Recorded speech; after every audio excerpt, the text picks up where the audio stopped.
Okay. Hi and welcome. This is Barry Selby on my 99th Facebook Live chat. This is Messages for the Masculine number 99. And basically I'm going to talk about choice in relationship and choice of partners. But I'll dump into that in a second. Let me start with my intro as usual.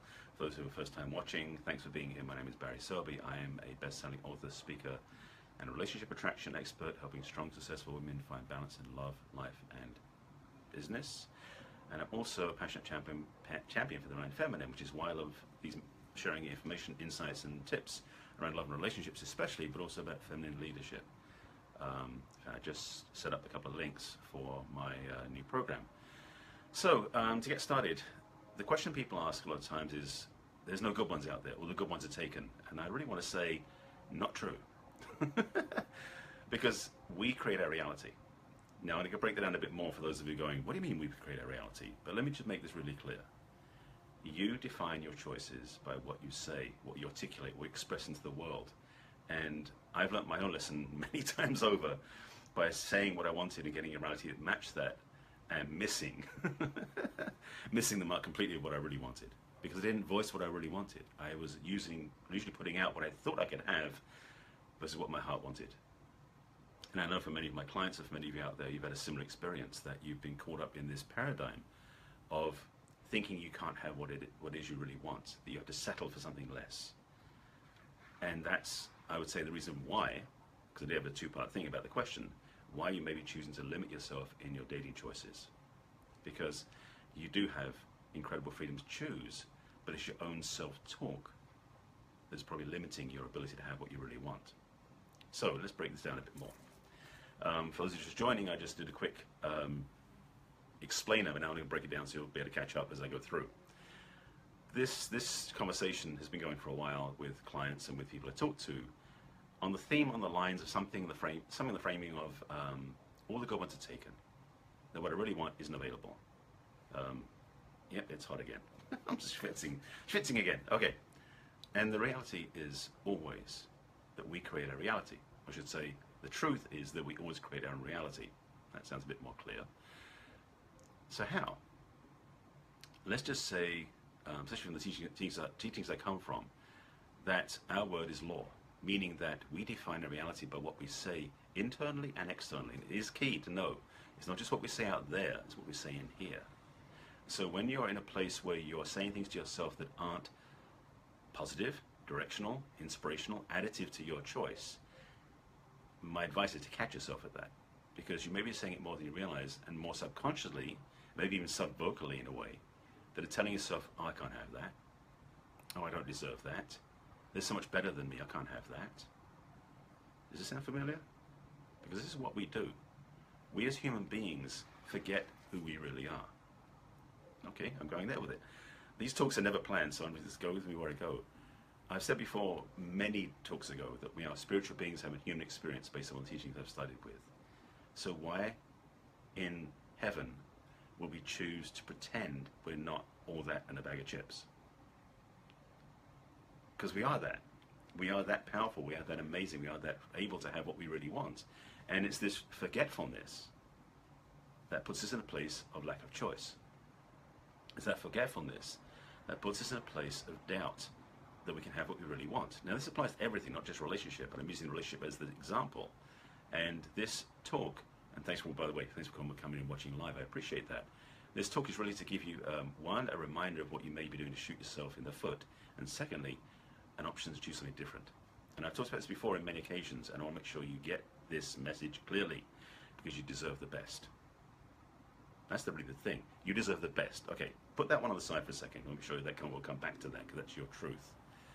As I said, we are spiritual beings, have human experience. We are made of stardust, as Neil deGrasse Tyson says. Actually, I think he copied it from somebody else.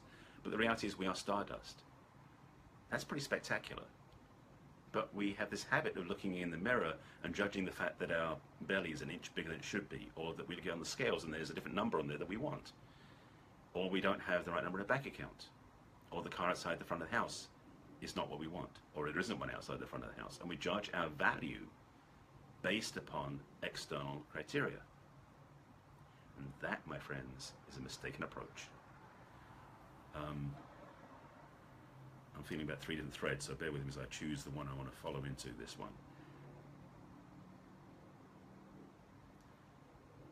Your opportunity in this very moment is to see how this works by watching what you say to yourself, particularly what you say internally, as in the thoughts that run in an automatic pilot inside, and to catch them, stop them in their tracks, like take the hamster wheel and hold it and stop it spinning, and say, I want to choose something different. Now, there's a whole thing about affirmations and do stuff in the mirror, which is great practice, but it's more than that. It's not just, because the thing is, I can say, yeah, get some affirmations, put them on the mirror and do them 5 minutes in the morning, 5 minutes in the evening, and really put your energy and gusto into them. Yes, do that. At the same time, or in addition to that, spend a moment, I should say, set an intention at the beginning of the day. Boy, I mean, I'm sweating buckets today. No air conditioning in the moment, so I'm like trying to talk and keep dressed up and being a little bit verklempt. No, not verklempt, just schwitzing. That's the Yiddish word. So, yes, do the affirmations morning and evening. Do that 5 minutes, 10 minutes, 15 minutes, an hour every day. That's great. However, the challenge, the opportunity, the key is to watch yourself when you're not doing that. For the other 23 and a half hours a day, or how many hours you're awake, just be witness, be recorder, be the observer of your own self-talk. Take 1 day and see if you can do that. Take 1 hour and see if you can do that. And watch what you say in here and out there that isn't what you really want. You know? Exactly, watching your thoughts. Taking the time to be witness to what's going on. I'm doing this myself because I have plenty of stuff to work on myself, so I'm not saying I'm beyond this or have handled this. I'm still working on it, and probably the rest of my life. It's part of the journey of this evolution of opening out our truth. So when I'm in conversation like this, when I'm speaking here, I tend to find myself tapping into a deeper place. And that's 15 minutes, 10 minutes of my time. The rest of the day is a practice to keep coming back to this place, to own this place, and to speak from this place. Same is true for you in how you interact with the world, how you interact with yourself in the mirror, especially when you're alone. When you're with other people, you may find yourself being a bit better at it. Then again, you might use them as a negative reflection. It's possible too. You may walk into a room, you see all these people lined up, and they're in the best attire and talking fancy, and they've got lots of money and jewelry on them, look very fancy, and you're going, I don't match up. That can happen too. But when you're on your own, especially, because there's nothing, please, nothing you need to compare yourself with. Because part of this also is you are unique. That's another part. I said we're spiritual beings having a human experience. So there's a dichotomy in here in a way, because yes, you're spiritual beings having a human experience, which means, in my language, we come from the same source. However, each one of us, like snowflakes, in that sense, are absolutely unique. Nobody else is alike. Even twins aren't alike, because they're different internally. How we process, how we think, a different experience happen to us. I'll tend to dry up after I get off this video. But the realization of the fact that you are unique means there is nothing you can compare yourself against, for or against. Because your uniqueness defines you as being the best you can ever be. Now, you've got a choice of how you express that, but this is the lesson. The choice you have in a relationship, and again, I'm using that as an example, it's true for business, it's true for everything else too, but in relationship especially, when you are realizing that you are divine, unique, and the best you can be, there's no competition. You can be in conversation with anybody out there that you choose to say, I'm interested in them. Doesn't matter what they have, what they don't have. Now, whether they accept you or reject you has nothing to do with you. That's their stuff. That's a whole other teaching right there. That one I'll put on the side for another teaching, because that's a big one about rejection. For now. I may come back to that. I'm just feeling what's coming up. But the realization I want to put forward for you is this. You have an incredible gift to bring, which is your unique expression. When you are meeting somebody through a dating service or an online dating app or in person, there's nothing to gauge, judge, or evaluate yourself based on other people. Now, if you feel like you're using other people to learn to be better at something, that's one thing, like teachers and gurus and other people like that. But in your own right, in your own beingness, there's nothing for you to do except be your true self. Be your true self, be expressing that, and you can have anything you want. And part of your mind's going, that's not true. That's the voice to watch. When you judge that, when you hear that and it doesn't seem to go away, that's the little voice you want to go, excuse me, little voice, I know better than that. Because that voice is usually a practiced voice that we took on from other people when we were young. Again, that's another teaching. I'm building a list of all these teachings from this. But the recognition is we come, as I said, divine beings have a human experience, said that. We come into this world and we forget all that. So in the first few years of life, we're being imprinted by the adults around us and we take on their rules as our beliefs. So we tend to control ourselves. And I talked to this one big time before last week. I talked about this. How we take on our programming from when we're kids, but also we take on our self-talk from the adults around us when we're kids. So if they praise us and love us and teach us good values, that's wonderful, it's amazing, and then hopefully we'll keep encouraging and taking on ourselves. But then of course we have that, and then when we're at school we get beaten up or bullied. I went through that myself. So our self-talk may be impacted by what happens to us as a kid. So that automatic voice that's running now as an adult was installed a long time ago. So you have the opportunity in this moment, going forward, if you choose to watch that voice, to observe and witness, and then when you feel clear what's happening, you can actually disengage it. Now, this is not something I say everyone can just do. I've been working as myself, and I've learned ways that can do this. But it's basically shifting the languaging so that, one, you counteract it with more positive, inspiring, and affirmative language about who you really are. And secondly, that voice tends to diminish its volume, its impact, and its influence over your direction and choice. You have the power to change that. It's your homework. Your homework. Yes, do the affirmations 5 in the morning, 5 minutes in the evening, 5 minutes in the evening, in the morning if you choose to, of affirmations about love, life, business, health, money, all those different things.